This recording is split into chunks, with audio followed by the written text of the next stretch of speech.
వేములవాడ పర్యటనలో భాగంగా అక్కడ ఏర్పాటు చేసిన సభలో ప్రస్తుతం సీఎం రేవంత్ రెడ్డి మాట్లాడుతూ ఇప్పుడు లైవ్ చూద్దాం. ఆది శ్రీనివాస్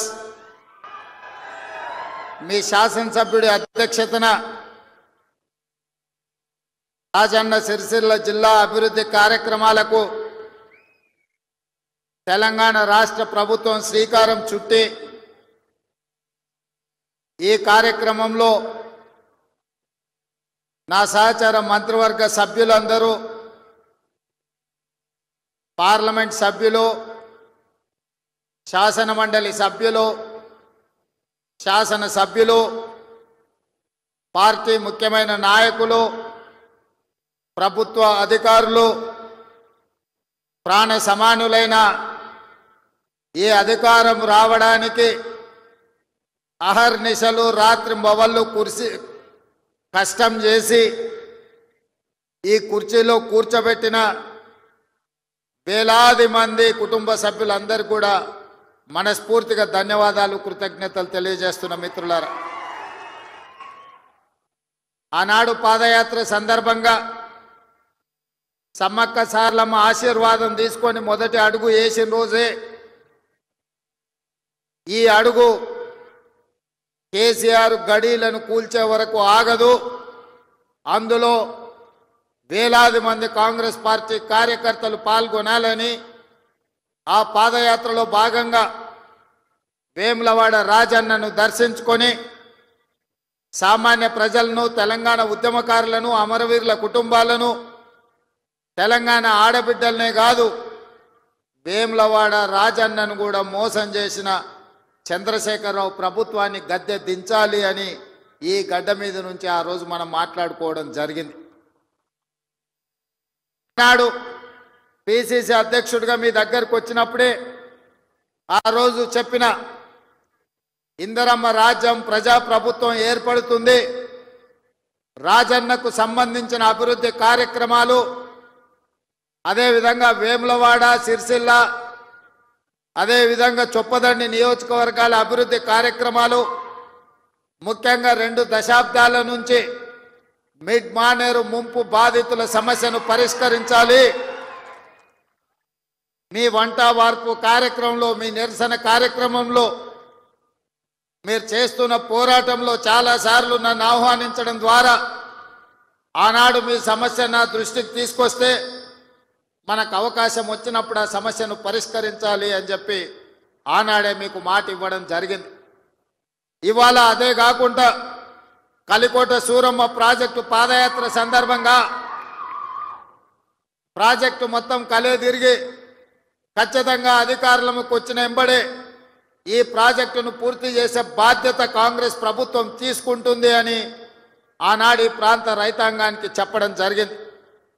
ఆ రోజు పాదయాత్రలో పెద్దలు జీవన్ రెడ్డి గారు ఈ జిల్లా స్థితిగతులను, ఈ జిల్లాలో గత 40-50 సంవత్సరాల నుంచి చేసిన అభివృద్ధిని, ఈ ప్రాంతానికి ప్రాతినిధ్యం వహించిన ప్రజాప్రతినిధుల గురించి వారు తెలియజెప్పినప్పుడు ఈ కరీంనగర్ గడ్డకు పరిపాలన చాతుర్యమే కాదు పోరాటాల పౌరుషం ఉన్నదన్న సంగతి ఆ పాదయాత్రలో కూలంకషంగా తెలుసుకోవడం జరిగింది. కొండగట్టు హనుమంతుడి ఆశీర్వాదం తీసుకొని ఖచ్చితంగా ఈ జిల్లా అభివృద్ధి కార్యక్రమాలలో ఆనాడు శ్రీరామ్ సాగర్ నుంచి మొదలు పెడితే శ్రీపాద ఎల్లంపల్లి ప్రాజెక్టు వరకు ఈ ప్రాంతంలో కట్టిన ప్రాజెక్టులు కాంగ్రెస్ పార్టీనే, మిగిలిన వాటిని పూర్తి చేసేది కూడా కాంగ్రెస్ పార్టీనే అని ఆనాడు మీ అందరికీ ఆ రోజు చెప్పడం జరిగింది. ఈరోజు మళ్ళీ కాంగ్రెస్ అధికారంలోకి వచ్చి కాళేశ్వరం అసంపూర్తి ప్రాజెక్టులు కావచ్చు, అందులో ఉండే ప్యాకేజీలు కావచ్చు, కలికోట సూరమ్మ ప్రాజెక్టు కావచ్చు, సిరిసిల్లలో ఉన్న ప్యాకేజ్ 9 కావచ్చు, ఇట్లా చెప్పుకుంటూ వెళ్తే ఈ ప్రాంతంలో వాయిదాలు పడుతున్న సాగునీటి ప్రాజెక్టులను పూర్తి చేయడానికి మీ జిల్లా ఇన్ఛార్జ్ మినిస్టర్ పెద్దలు ఉత్తమ్ కుమార్ రెడ్డి గారు నిరంతరం సమీక్షిస్తూ, అధికారులను సమన్వయం చేస్తూ, ప్రజాప్రతినిధులతో సమాచారం తెప్పించుకుంటూ ఈ జిల్లా మీద ప్రత్యేకమైన శ్రద్ధ కనబరుస్తున్నారు. వారు సాగునీటి పారుదల శాఖ మంత్రి కాదు, వారు ఈరోజు కరీంనగర్ ఉమ్మడి జిల్లాకు వారు ఇన్ఛార్జ్ మంత్రివర్యులు. తప్పకుండా కరీంనగర్ జిల్లా ప్రజలకు నేను ఒక మాట ఇవ్వదలుచుకున్నా. 100% ఈ నవంబర్ 30 తారీఖు లోపల మళ్ళీ ఉత్తమ్ కుమార్ రెడ్డి గారు మీ జిల్లాకు వచ్చి ఈ జిల్లాలో ఉన్న సాగునీటి ప్రాజెక్టులు అసంపూర్తిగా ఉన్న వాటిని అన్నిటిని సమీక్షించి ఎంత కాలంలో పూర్తయితాయి, ఎంత నిధులు కావాలి, మన ప్రభుత్వం ఆ ప్రాజెక్టులను ఎలా పూర్తి చేస్తుందో పెద్దలు ఉత్తమ్ కుమార్ రెడ్డి గారు మీ ఎమ్మెల్యేల సలహాలు సూచనలు తీసుకొని తప్పకుండా ప్రాజెక్టులను పూర్తి చేయడం జరుగుతుంది అని చెప్పి నేను ఈ వేదిక మీద నుంచి చెప్పదలుచుకున్నా. అదేవిధంగా మిత్రులారా, కరీంనగర్ జిల్లా గురించి నేను కొత్తగా చెప్పాల్సిన పని లేదు. ఆనాడు ఈ దేశానికి దశ దిశ నిర్దేశం సూచించిన పివి నరసింహారావు గారు మంతని శాసనసభ నియోజకవర్గం నుంచి గ్రామ స్థాయి నుంచి ఢిల్లీ వరకు నాయకత్వాన్ని అందించి పరిపాలన అంటే ఇట్లా ఉండాలి, తెలంగాణ బిడ్డ పరిపాలన చేస్తే ప్రపంచమే ఆశ్చర్యపోయే విధంగా అబ్బురపడే విధంగా దేశాన్ని అభివృద్ధి పదం వైపు నడిపిస్తాడని చెప్పిన పివి నరసింహారావు మీ బిడ్డ, కరీంనగర్ బిడ్డ అని చెప్పి ఈ సందర్భంగా మనం గుర్తు చేసుకోవాలి. వారే కాదు, పెద్దలు చొక్కారావు గారు కావచ్చు, సత్యనారాయణరావు గారు కావచ్చు, ఇలా చెప్పుకుంటూ వెళ్తే ఈ కరీంనగర్ జిల్లా నాయకత్వాన్ని అందించిన జిల్లా. ఈ కరీంనగర్ జిల్లా రైతాంగానికి సమస్యలు వచ్చినా, నిరుద్యోగ యువతకు బాధ కలిగినా ఈ కరీంనగర్ జిల్లా నుంచే ఉద్యమాలు మొదలైనవి. ఈ కరీంనగర్ జిల్లా ఉద్యమాలకు ఎప్పుడు నాయకత్వం వహించింది. సిరిసిల్ల జగిత్యాల రైతాంగ పోరాటాలు ఈ రాష్ట్రం, ఈ ప్రజలు ఎప్పుడు మర్చిపోలే. రైతుల సమస్య వచ్చినప్పుడు ఈ ప్రాంతంలో రైతాంగ పోరాటాలను మనం కళ్ళతో చూసినాం. అదే కాదు, తెలంగాణ రాష్ట్రం కావాలి, తెలంగాణ రాష్ట్రం కళ నెరవేరాలి అని ఈ ప్రాంతంలో లేచిన ఉవ్వెత్తున ఉద్యమాన్ని ఆనాడు 2004 సంవత్సరంలో శ్రీమతి సోనియా గాంధీ గారు ఇదే కరీంనగర్ గడ్డ మీద నుంచి మీకు మాట ఇచ్చిండ్రు. మీ మనసులో ఉన్న కోరిక, ఈ తెలంగాణ ప్రజల ఆకాంక్ష నాకు తెలుసు, తప్పకుండా నెరవేరుతుంది అని చెప్పి శ్రీమతి సోనియా గాంధీ గారు ఈ కరీంనగర్ గడ్డ మీద నుంచే 4 కోట్ల ప్రజలకు మాట ఇవ్వడం జరిగింది. ఆ తర్వాత జరిగిన పరిణామాలు నేను చెప్పేదానికంటే మీ పార్లమెంట్ సభ్యుడు పొన్నం ప్రభాకర్ గారు ఆ రోజు పార్లమెంటులో పెప్పర్ స్ప్రేలను అడ్డుకొని తెలంగాణ బిల్లును ఆమోదింపజేయడంలో పెద్దలు జైపాల్ రెడ్డి గారి నుంచి మొదలు పెడితే మన పార్లమెంట్ సభ్యులందరూ పట్టుదలతోని వీరోచితంగా లోక్సభలో కొట్లాడితే తెలంగాణ రాష్ట్ర బిల్లు ఆమోదం అయ్యింది. తెలంగాణ రాష్ట్ర బిల్లు ఆమోదం ఆశామాసిగా జరగలే, అలా తప్పగా ఎవరో ఇవ్వలే. శ్రీమతి సోనియా గాంధీ గారు ఆంధ్రప్రదేశ్లో 155 అసెంబ్లీలు, 25 పార్లమెంట్లు ఉన్న పార్టీ శాశ్వతంగా నష్టపోయినా, కేంద్రంలో అధికారం కోల్పోతుందని తెలిసిన 4 కోట్ల తెలంగాణ ప్రజల కోరిక నెరవేరాలి, కరీంనగర్ గడ్డ మీద నుంచి ప్రజలకిచ్చిన మాట నెరవేర్చాలి అని వారు ఇచ్చిన మాటకు కట్టుబడి ఇవాళ తెలంగాణ రాష్ట్రం ఇచ్చింది. కాబట్టి మనందరం గర్వంగా తలెత్తుకొని నాది తెలంగాణ రాష్ట్రం, ఈ తెలంగాణ రాష్ట్రంలో ఇందిరమ్మ రాజ్యం, ప్రజా ప్రభుత్వం ఉన్నదని ఇవాళ మనం గొప్పగా గర్వంగా చెప్పుకునే పరిస్థితులు ఈ రోజు మనకు వచ్చినాయి. అంటే శ్రీమతి సోనియా గాంధీ గారు కరీంనగర్ గడ్డ మీద నుంచి ఇచ్చిన మాట అన్న సంగతి నేను మీకు గుర్తు చెయ్యదలుచుకున్నా. అందుకే మిత్రులారా, కాంగ్రెస్ పార్టీ ఏదైనా మాట ఇస్తే ఆ మాట కోసం ఎంత దూరమైనా పోతుంది, ఆ ప్రజల ఆకాంక్ష నెరవేర్చడానికి ఎంత త్యాగానికైనా సిద్ధమవుతుందన్న సంగతి 2004లో సోనియమ్మ ఇచ్చిన మాటను చూసిన ఎవరికైనా అర్థమవుతుంది. ఈ ప్రాంతం నుంచి ఒక్కసారి ఎంపీగా మీరు పొన్నం ప్రభాకర్ని గెలిపిస్తే తెలంగాణ రాష్ట్రాన్ని సాధించండి. మరి నేను ఇక్కడికి వచ్చిన ప్రజల్ని ఈ వేదిక మీద నుంచి కరీంనగర్ ఉమ్మడి జిల్లా ప్రజలు నేను అడుగుతున్నా, బండి సంజయ్ గారిని 2 సార్లు పార్లమెంటుకు పంపిస్తే ఆయన మంత్రి అయింది, కానీ ఈ కరీంనగర్ జిల్లాకు నరేంద్ర మోడీ నుంచి చిల్లి గవ్వైన తెచ్చిండా? ఈ కరీంనగర్ అభివృద్ధి కోసం వారు ఎప్పుడైనా పార్లమెంట్లో మాట్లాడిండా? మీరు ఆలోచన చెయ్యండి. అంతకంటే ముందు 3 సార్లు టీఆర్ఎస్ వాళ్ళని గెలిపించిండ్రు. వాళ్ళు గుండు సున్ననే ఈ కరీంనగర్ జిల్లాకి ఇచ్చింది. నిజంగానే వినోద్ కుమార్ గారు, చంద్రశేఖర్ రావు గారు వీళ్ళందరూ ఈ ప్రాంతానికి నీళ్లు తెచ్చినుంటే, నిధులు ఈ ప్రాంతంలో ఖర్చు పెట్టినుంటే ఈ కలికోట సూరమ్మ ప్రాజెక్టు పెండింగ్ ఎందుకుంటుండే, సిరిసిల్ల నియోజకవర్గంలో ప్యాకేజీ 9 పడావు ఎందుకు పడుతుండే, ఈ దేవుడు రాజన్న కోడె దూడలను ఇచ్చి కోరికలు నెరవేర్చే రాజన్న మందిరం 10 సంవత్సరాలు పడావు పడ్డట్టుగా ఎందుకు ఉంటుండే అని నేను ఈ మిత్రులను అడుగుతున్నా. దాదాపుగా ఈ 10 సంవత్సరాలలో చంద్రశేఖరరావు గారు 20 లక్షల కోట్ల రూపాయల బడ్జెట్ ఖర్చు పెట్టిండు. తెలంగాణ రాష్ట్రాన్ని 7 లక్షల కోట్ల రూపాయల్లో అప్పుల ఊబిలో ముంచిండు. 7 లక్షల కోట్ల రూపాయల అప్పు తెచ్చిన చంద్రశేఖరరావు, 10 సంవత్సరాలలో 20 లక్షల కోట్ల రూపాయలు ఖర్చు పెట్టిన చంద్రశేఖరరావు 100 కోట్లతోని రాజన్న దేవాలయాన్ని పూర్తి చేయలేకపోయిందా? ప్యాకేజ్ నెంబర్ 9 సిరిసిల్లలో ఎందుకు పడావు పడ్డది?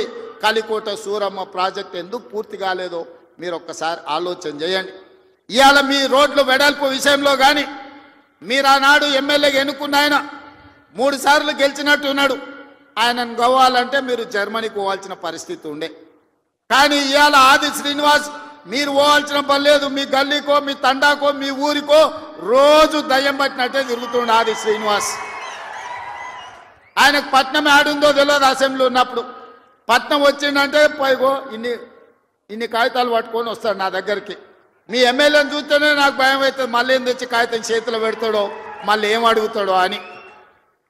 కానీ ఏదైనా ఎన్నడూ ఆయన ఏ పైరవికి రాలే, ఏ పని అడగలే, ఏ కాంట్రాక్ట్ అడగలే, ఏ బదిలీ అడగలే. ఈ వేములవాడ నియోజకవర్గానికి దాదాపుగా 35 ఏళ్ల నుంచి వివిధ హోదాలలో నేను పనిచేసిన, ఇండిపెండెంట్గా నిలబడ్డా, పార్టీ నుంచి నిలబడ్డా, నన్ను ఆశీర్వదించి హక్కుని చేర్చుకొని నన్ను గుండెల్లో పెట్టి చూసుకున్నారు. నాకు ఒక అవకాశం వచ్చింది, నా జన్మ ధన్యమైతుంది. పనులు చేస్తే మీరు సహకరించాలి.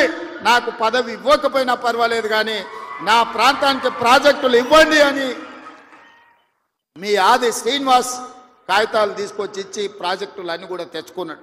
నాకు కూడా ప్రజల కోసం, ప్రాంత అభివృద్ధి కోసం అడిగే ఎమ్మెల్యేలన్నా ప్రజాప్రతినిధులన్నా నాకు కూడా చాలా ఇష్టం. సిరిసిల్లలో అన్ని పనులు చెయ్యాలనుకున్నా అంతా సవ్యంగా జరిగింది. కానీ సిరిసిల్లలో తప్పిదం జరగడం వల్ల ఈరోజు సిరిసిల్లలో కేకే మహేందర్ రెడ్డి మనకి ఎమ్మెల్యే కాలేదు.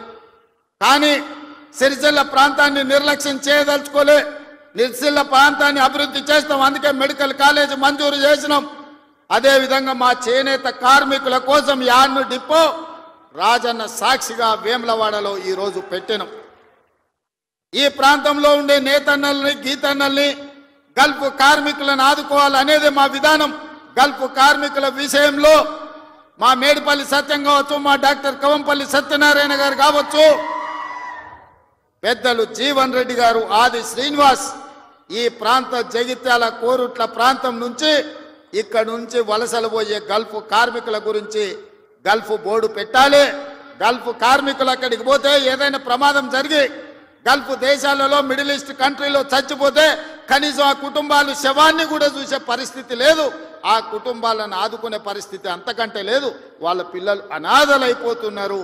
ఆ కుటుంబాలను ఆదుకోవాలని పాదయాత్ర సందర్భంగా చెప్తే మన ప్రభుత్వం, ప్రజా ప్రభుత్వం గల్ఫ్ కార్మికులను ఆదుకోవడానికి బోర్డుతో పాటు అక్కడ ఎవరైనా ప్రమాదవశాత్తు చనిపోతే 5 లక్షల రూపాయల నష్ట పరిహారం ఇవ్వాలని ఇవాళ గల్ఫ్లో చనిపోతున్న వాళ్ళ కుటుంబాలకు నిన్ననే చనిపోయిన వాళ్ళందరూ కూడా ఖాతాలో 5 లక్షలు పడ్డాయని నేను భావిస్తున్నా. ఎందుకంటే నేను బయలుదేరే ముందు నిన్న వరంగల్లో మా అధికారులకు ఆదేశాలు ఇచ్చిన. గతంలోనే నేను కొంతమంది బాధితులు ఉంటే సెక్రటేరియట్కి పిలిచి వాళ్ళకి చెక్కులు ఇవ్వడం జరిగింది. నేను ఎందుకు ఈ మాట చెప్తున్నంటే ఈ ప్రాంతంలో ఉన్న చేనేత కార్మికులు, బీడీ కార్మికులు ఈ ప్రాంతంలో వలసలు ఎక్కువ. పాలమూరు నుంచి తట్ట పనో, పార పనో, మట్టు పనో, లేకపోతే బొంబాయో, దుబాయో పోయే పరిస్థితులు ఉంటే ఇక్కడ పూర్తిగా గల్ఫ్, మిడిల్ ఈస్ట్ కంట్రీలకే వెళ్తున్నారు. వీళ్ళ కోసం ప్రత్యేకమైన బోర్డు తేవాలి, వీళ్ళని ప్రత్యేకంగా ఆదుకోవాలి, వీళ్ళ పిల్లలకు ఒక మంచి చదువులు ఇవ్వాలి, వాళ్లకు మంచి భవిష్యత్తు ఉండాలి అని ఇవాళ గల్ఫ్ కార్మికుల గురించి మన ప్రభుత్వం ఆలోచన చేస్తున్నది. తప్పకుండా తొందరలోనే ఇప్పుడు 11వ నెలలు ఉన్నాం. 10 నెలల్లో 4 నెలలు పార్లమెంట్ ఎన్నికలకే పోయినాయి. మీకు తెలుసు, మనం సరిగ్గా పరిపాలన చేసింది వచ్చిన కొత్తలో కొత్త సంసారమే 2-3 నెలలు. ఆ తర్వాత 4 నెలలు పార్లమెంట్ ఎన్నికల్లోనే పోయినాయి. 7 నెలలు తీస్తే సరిగ్గా కుదురుగా కుర్చీలో కూర్చొని సచివాలయానికి పోయి అధికారులతో మాట్లాడి పరిపాలనపరమైన నిర్ణయాలు తీసుకున్నది 4 నెలలే అని చెప్పి ఈరోజు తెలంగాణ సమాజానికి 4 కోట్ల ప్రజలకు నేను చెప్పదలుచుకున్నా. అయినా 10 సంవత్సరాలు చంద్రశేఖరరావు చేయలేని పనులన్నిటిని కూడా పడావు పెట్టిన ప్రాజెక్టులన్నిటిని కూడా తిరిగి పునః ప్రారంభించి ఈరోజు ప్రభుత్వం ముందుకెళ్తుంటే ఆయనను ఫామ్ హౌస్లో వండుకుంటాడు, వీళ్ళిద్దరేమో మన కాళ్ళలో కట్టబెట్టనికి తిరుగుతున్నారు. ఏలేశ్వరం పోయినా శనీశ్వరుడు వదలేదన్నట్టు ఇవాళ ఓడగొట్టి ఇంట్లో వండబెట్టిన అసెంబ్లీ ఎన్నికల్లో అధికారం పోయింది. పార్లమెంటులో సీట్లన్నీ పోయి గుండు సున్నా వచ్చింది. ఇప్పుడు వాళ్ళకు మెదడే పోయినట్టు అనిపిస్తుంది. అసెంబ్లీ ఎన్నికలలో అధికారం పోయింది, పార్లమెంటులో ఉన్న సీట్లన్నీ పోయినాయి. ఇప్పుడు వాళ్ళ ఏషాలు చూస్తుంటే ఉన్న మెదడు కూడా దొబ్బినట్టే నాకు అనిపిస్తుంది. ఏం మాట్లాడుతున్నారో నాకైతే అర్థమవుతలేదు. 10 సంవత్సరాలు మీరు ఇవన్నీ చేసి ఉంటే ఇవాళ రైతులకు 18,000 కోట్ల రూపాయలు 25 రోజుల్లో 23 లక్షల కుటుంబాలకు రైతు రుణమాఫీ చేయాల్సిన అవసరం నాకు వస్తుండేనా? 10 ఏళ్లలో నువ్వు 1,00,000 రూపాయలని 4 విడతలని మిత్తి కడతా అని అసలు మిత్తి కలిసి తడిసి మోపెడై రైతులు దేశంలోనే ఆత్మహత్యలలో 2వ స్థానం తెలంగాణ రాష్ట్రం వచ్చిన సంగతి చంద్రశేఖరరావు గారు మర్చిపోయినట్టున్నాడు. మహారాష్ట్ర మొదటి స్థానంలో ఉంటే ఈ 10 సంవత్సరాలు తెలంగాణ రాష్ట్రం రైతుల ఆత్మహత్యలలో 2వ స్థానాన్ని ఆక్రమించింది. నువ్వు రైతు రుణమాఫీ చేస్తా అని మొదటి 5 సంవత్సరాలు 1,00,000 రూపాయలు చేస్తా అని 4 విడతలని 5 ఏళ్ళని నువ్వు ఆ 1,00,000 చేసే లోపల ఇంకొక 1,00,000 మిత్తి అయింది. అసలు మిత్తి తడిసి మోపెడైంది. రెండవసారి మళ్ళీ 1,00,000 రూపాయలు ఇస్తా అని 5 ఏళ్ళైనా 1,00,000 రూపాయలు పూర్తి చేయలే. ఆ 5 ఏళ్లలో ఆయన ఇచ్చింది 11,000 కోట్ల రూపాయలు. ఇవాళ చంద్రశేఖరరావు గారిని అసెంబ్లీకి రమ్మనుండ్రి, లెక్కలన్నీ తీసి నేను చదివి వినిపిస్తా. 5 ఏళ్ళు అధికారంలో ఉన్న నువ్వు 11,000 కోట్ల రూపాయల రైతు రుణమాఫీకి 5 ఏళ్ళు తీసుకుంటే ఇందిరమ్మ రాజ్యంలో కాంగ్రెస్ ప్రభుత్వం 25 రోజుల్లో 23 లక్షల కుటుంబాలకు దాదాపుగా 18,000 కోట్ల రూపాయల రైతు రుణమాఫీ చేసి 2 లక్షల వరకు ఉన్న రైతాంగానికి మేము రుణమాఫీ చేస్తే పెద్ద మనిషిగా అభినందించాల్సింది పోయి, ఒకవేళ మనిషి పెద్ద మనిషివైనా నీకు చిన్న బుద్ధి ఉంటే మౌనంగా నన్ను ఉంటావేమో అనుకున్నా. కానీ అన్ని చిల్లర మాటలే మాట్లాడుతురు. ఒక్కటన్నా అక్కడికి వచ్చేది మాట్లాడుతురా? ఎవడన్నా సంసారం చేసేటోడు మాటలు మాట్లాడుతురా? వాళ్ళు తండ్రి కొడుకు అల్లుడు వాళ్ళని చూడండి ఒక్కసారి వాళ్ళు ఏమేమి మాట్లాడుతురో చూడండి. 10 ఏళ్ళు ప్రభుత్వం నడిపినాడు, 10 నెలలు కాకముందే నువ్వు దిగిపో మేము కూర్చుంటామంటారు. 10 ఏళ్ళు కూర్చున్నారు కదా, ఏం ఎలుగబెట్టిర్రు? ఎలుగబెడితే ఏం ఎలుగబెట్టిర్రో చెప్పండి. 10 ఏళ్ళు మీరు చేయలేని పనులు మేము చేస్తుంటే మీకు కడుపు నొప్పి వచ్చిందా? మీకు కాలు నొప్పి అయిందా? ఏం నొప్పి అయింది? మీకు ఏడ నొప్పి లేస్తుంది? నాకు అర్థమైతలేదు. మీ నొప్పికి మా కార్యకర్తల దగ్గర మందు ఉన్నది, పెడతారు. ఏడ పెట్టాలో ఆడ మీకు నొప్పి లేచిన కాడ మా వాళ్ళు మందు పెడతారు, సిద్ధంగానే ఉన్నారు. మీరు అనుకుంటున్నాం సోషల్ మీడియాలో 4 హౌల పోస్టులు పెట్టి పెద్ద మొనగాళ్ళం అనుకుంటున్నట్టున్నారు. మా వాళ్ళు ఏంటంటే అధికారం వచ్చింది ఇప్పుడు తొందరగా ఉంది అని కొంచెం రిలాక్స్ అవుతున్నారు. వస్తున్నాయి స్థానిక సంస్థల ఎన్నికలు, మా వాళ్ళు తయారవుతారు, అప్పుడు తెలుస్తుంది ఇద్దరికి బామార్దులకు. ఇవాళ నేను అడిగేది ఒక్కటే, 10 ఏళ్లల్లో నువ్వు చేసిన రైతు రుణమాఫీ అంతా లెక్కలు తీద్దాం. ప్రభుత్వం నా దగ్గరనే ఉంది, వ్యవసాయ శాఖ మంత్రి ఈ వేదిక మీదనే ఉన్నారు తుమ్మల నాగేశ్వరరావు గారు. మొదటి 5 ఏళ్లలో ఎంత విడత ఎంతమంది రైతులకు ఎంత రుణమాఫీ చేసినో లెక్కలు చెప్దాం. 2వ విడత 5 ఏళ్లలో మళ్ళీ అధికారంలోకి వచ్చినాక ఎంతమంది రైతులకు ఎన్ని కోట్ల రూపాయలు ఇచ్చినో లెక్క తీద్దాం. 25 రోజుల్లో మనము 2 లక్షల రూపాయల మేరకు రైతులకు చేసిన రుణమాఫీని 2014 నుంచి 2018 వరకు, 2018 నుంచి 2023 డిసెంబర్ వరకు, 2023 డిసెంబర్ నుంచి 2024 డిసెంబర్ వరకు 3 సార్లు రైతు రుణమాఫీలో 2 సార్లు చంద్రశేఖరరావు చేస్తే ఒక్కసారి ఈ వేదిక మీద ఉన్న మా మిత్రులందరూ చేసిర్రు. లెక్కలు తీద్దాం, వాస్తవాలు మాట్లాడదాం. చంద్రశేఖరరావు గారు మీరు అసెంబ్లీకి రాండి. నీకు ధైర్యం ఉంటే, నిజాన్ని ఎదుర్కొనే చిత్తశుద్ధి నీకుంటే రా అసెంబ్లీలకు. మా వ్యవసాయ శాఖ మంత్రి ఈ రోజు నీకు లెక్కలు చెప్తాడు. ఏమన్నా తక్కువ పడితే మిగతా సంగతి నేను చూసుకుంటా. అదేవిధంగా తెలంగాణ ఉద్యమమే నిరుద్యోగ సమస్య. ఈ నిరుద్యోగ సమస్యనే తెలంగాణ రాష్ట్రాన్ని సాధించి వందలాది మంది బిడ్డలు ఆత్మ బలిదానాలు చేసుకొని సాధించుకున్న తెలంగాణలో 10 నెలల్లో నేను 50,000 ఉద్యోగాలు ఇచ్చిన ప్రభుత్వ ఉద్యోగాలను 10 ఏళ్లలో నువ్వు ఎన్ని ఇచ్చినవో లెక్క కట్టు, తలకాయ లెక్క పెడదాం. 50,000కు ఒక్క తలకాయ తక్కువ ఎల్పీ స్టేడియంలో అందరిని పిలుస్తా. 50కి తక్కువ ఉంటే అక్కడ నేను క్షమాపణ చెప్తా. స్వతంత్రం వచ్చినప్పటి నుంచి భారతదేశంలో ఏ రాష్ట్రం కూడా మొదటి సంవత్సరంలో 10 నెలల్లో 50,000 ఉద్యోగాలు ఇవ్వలేదు. నేను సూటిగా సవాలు విసురుతున్న చంద్రశేఖర్ రావు గారికి, రా నీ 10 ఏళ్ల పాలనలో ప్రతి సంవత్సరానికి నువ్వు ఎన్ని ఉద్యోగాలు ఇచ్చినావు? 10 నెలలల్లా నేను 50,000 ఉద్యోగాలు ఇచ్చిన లెక్క కట్టి తలకాయలు మొత్తం ఎల్పీ స్టేడియంలో పిలిపించి అందరిని పెడతా. నువ్వు వాళ్ళ తల లెక్క పెట్టుకో. ఒక్క తల తగ్గిన క్షమాపణ చెప్పడానికి నేను సిద్ధంగా ఉన్నా. అన్ని చిల్లర మాటలే. మా తాత ఉన్నప్పుడే నోటిఫికేషన్ ఇచ్చాడు, మా ముత్తాత ఉన్నప్పుడే మేము ఇవన్నీ చేసినాం అంటాడు. వెనకటికి ఎవడోనంటే వాడిని తాతలు నేతులు తాగుతానంట, ఇప్పుడు వీడు మూతులు నాకిండంట. గట్లున్నది వీళ్ళ మాటలు. చెప్పుకోవడానికి బాగానే ఉంటుంది. మా చచ్చిపోయిన బర్రె పగిలిపోయిన కుండ నిండా పాలిస్తుండని. బర్రె చచ్చింది, కుండ పగిలింది. ఇంకా బుద్ధి మాత్రం మారలేదు వీళ్ళకు. అందుకే ఇవాళ రైతు రుణమాఫీ విషయంలో కానీ, నిరుద్యోగ సమస్య విషయంలో కానీ, ఆర్టీసీలో ఆడబిడ్డలకు ఉచిత ప్రయాణం ఏదైతే ఇచ్చినామో 1,10,00,000 మంది ఆడబిడ్డలు ఈరోజు అమ్మగారి ఇంటికి పోవాలన్నా, రాముల వారిని దర్శించుకోవాలన్నా ఒక్క రూపాయి ఒక్క పైసా లేకున్నా పోవచ్చు. 3,700 కోట్ల రూపాయలు మంత్రి పొన్నం ప్రభాకర్ గారు ఇవాళ ఖర్చు పెట్టి ఆడబిడ్డలకు ఉచిత బస్సు ప్రయాణం ఇచ్చాడు.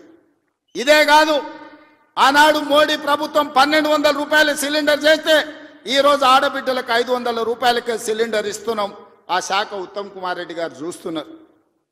అదేవిధంగా ప్యాడీ ఆయన ఏమన్నాడే కేసీఆర్, ఊరేసుకుంటే ఊరేసుకున్నట్టే అన్నాడు. అన్నోడు అన్నట్టు ఉండాలి కదా. ఆయన మాత్రం ఫామ్ హౌస్లో 150 ఎకరాలు ఊరేసుకున్నాడు. అవన్నీ లెక్కలు తీసి బయట పెట్టిన వీడియోలతో సహా. మా సార్ అట్లా వేసుకున్నాడు కానీ అని వాళ్ళ తాబేదారులు వచ్చి చెప్పారు. ఆ తర్వాత మన ప్రభుత్వం వచ్చినాక ఉత్తమ్ కుమార్ రెడ్డి గారితో వ్యవసాయ శాఖ మంత్రితో మాట్లాడి వరి పండించాల్సిందే, వరి కొనాల్సిందే, సన్న ఓట్లు వండిస్తే 500 బోనస్ ఇస్తామంటే ఇవాళ 66 లక్షల ఎకరాలల్లా 1,53,00,000 మెట్రిక్ టన్నుల వరి ధాన్యాన్ని ఇవాళ తెలంగాణ గడ్డ పండించింది. స్వతంత్రం వచ్చినప్పటి నుంచి ఉమ్మడి ఆంధ్రప్రదేశ్లో కూడా ఇంత వరి పంట రాలేదు. ఇవాళ మన 10 నెలల ప్రభుత్వంలో 1,53,00,000 మెట్రిక్ టన్నుల వడ్లు పండించిందంటే అది మన రైతన్నల గొప్పతనం కాదా? గతంలో వడ్లు అంటే కాళేశ్వరం నీళ్లు తెచ్చిన అన్నాడు. ఆ దిక్కుమాలినోడు కట్టిన కాళేశ్వరం మేడిగడ్డ, అన్నారము, సుందిల్ల 3 కుప్పగూలినాయి. వెనకటికి కూడా పనిమంతుడు పందిరేస్తున్నట్ట కుక్కతో తలిగి కూలిపోయిందంట. కాళేశ్వరం కట్టిండెప్పుడు, కూలిందెప్పుడు 1,00,000 కోట్లు నిండా మింగిండు, ఫామ్ హౌస్లో బోర్లో వండిండు. కాళేశ్వరం నుంచి సుక్క నీళ్లు లిఫ్ట్ చేయకుండా ఆనాడు కాంగ్రెస్ పార్టీ కట్టిన శ్రీరామ్ సాగర్ కావచ్చు, లేకపోతే శ్రీపద ఎల్లంపల్లి కావచ్చు, కల్వకుర్తి, భీమా, నెట్టంపాడు, కోయిల్ సాగర్, శ్రీశైలం, నాగార్జున సాగర్, హంద్రి, నీవా అక్కడ కడితే ఇక్కడ ఈ ప్రాంతంలో తెలంగాణ ప్రాజెక్టులు కడితే ఈరోజు ఖమ్మంలో కట్టిన ప్రాజెక్టులు, వరంగల్లో కట్టిన ప్రాజెక్టులు, నిజామాబాద్, కరీంనగర్లో కట్టిన కాంగ్రెస్ కట్టిన ప్రాజెక్టులతో ఈరోజు 1,53,00,000 మెట్రిక్ టన్నుల వడ్లు ఈరోజు తెలంగాణలో వండినాయి. 1,00,000 కోట్లు కాళేశ్వరంలో కాంట్రాక్టర్లకు కాలబెట్టిండు. పాలమూరు రంగారెడ్డికి 20,000 కోట్లు కాలబెట్టిండు. ఇంతవరకు సుక్క నీరు రాలేదు. కాళేశ్వరంలో 52,000 ఎకరాలకు ఇచ్చాడు. 1,00,000 కోట్లు కాంట్రాక్టులకు బిల్లు ఇస్తే 52,000 ఎకరాలకు నీళ్ళు వచ్చినాయి. ఈసారి అవి కూలిపోయి అది కూడా రాలే.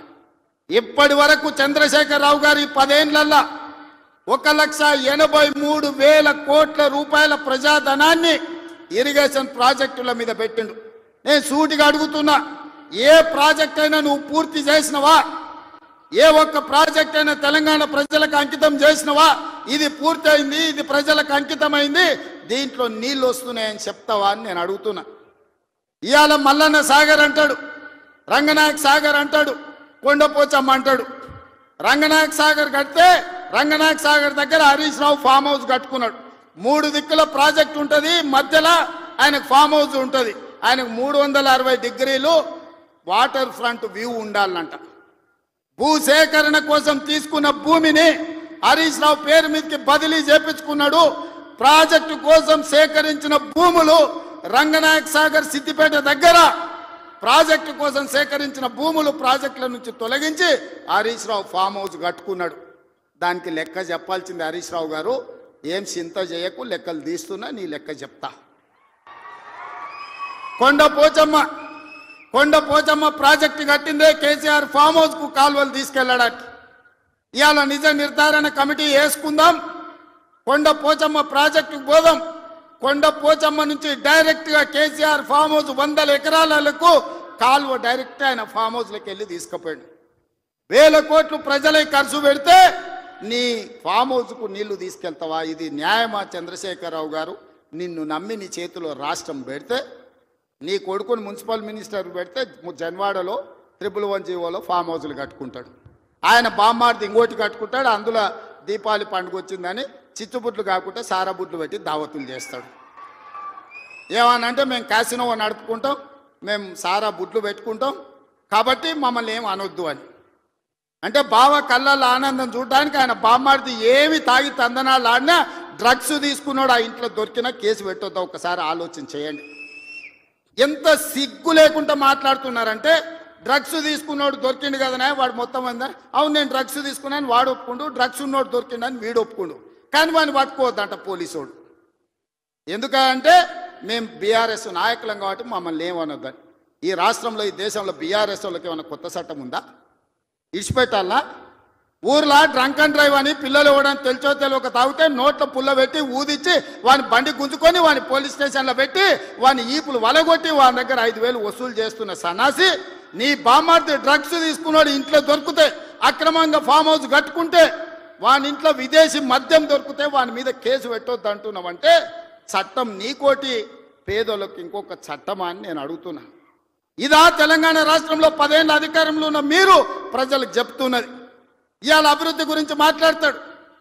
75 ఏళ్ళనే నా కొడంగల్ ఎప్పుడో 1960లో మా పెద్దలు గురునాథ్ రెడ్డి గారి వేదం మీద ఉన్నారు. 6 సార్లు ఎమ్మెల్యే అయ్యాడు. ఎందుకో ఒక్కసారి కూడా వారిని మంత్రిని చేయలే గత ప్రభుత్వాలు. అచ్యుతారెడ్డి అని ఎప్పుడో 60లో ఒక్కసారి కొద్ది రోజులు మంత్రి అయ్యాడు. స్వతంత్రం వచ్చినప్పటి నుంచి ఈ రోజు వరకు మా కొడంగల్ నియోజకవర్గం మీద ఎవరు దయ చూపించలే, ఆ ప్రాంతం నుంచి ఎవరు మంత్రి కాలే. ఇవాళ ఆ ప్రజల కోరిక మేరకు నేను ఎమ్మెల్యేనై ముఖ్యమంత్రిని అయితే నేను ఆడ అభివృద్ధి చేయాలి, మా పిల్లలకు ఉద్యోగాలు ఇవ్వాలి, మా గ్రామాలు ఎడారిగా మారినాయని నారాయణపేట కొడంగల్ ఎత్తిపోతల పథకాన్ని మా నీళ్లు తీసుకెళ్ళనికే తాగనిక నీళ్లు లేక ఫ్లోరైడ్ ఉండి కల్తీ కళ్ళు తాగి ఆ కల్తీ కళ్ళుతోని పిచ్చెక్కి పిల్లల్ని మంచాలకు గట్టేస్తుంటే ఆ బాధ చూడలేక నారాయణపేట కొడంగల్ ఎత్తిపోతల ప్రాజెక్టు ద్వారా 1,00,000 ఎకరాలకు నా ప్రాంతానికి నీళ్లు ఇవ్వాలని నేను ముఖ్యమంత్రిగా చేస్తే అండ్ల కాళ్ళ కట్టబెడతాడు హరీష్ రావు. ఇదే కాదు, ఇవాళ నేను 1,000-1,200 ఎకరాలు ఆడ భూసేకరణ చేసి తొండ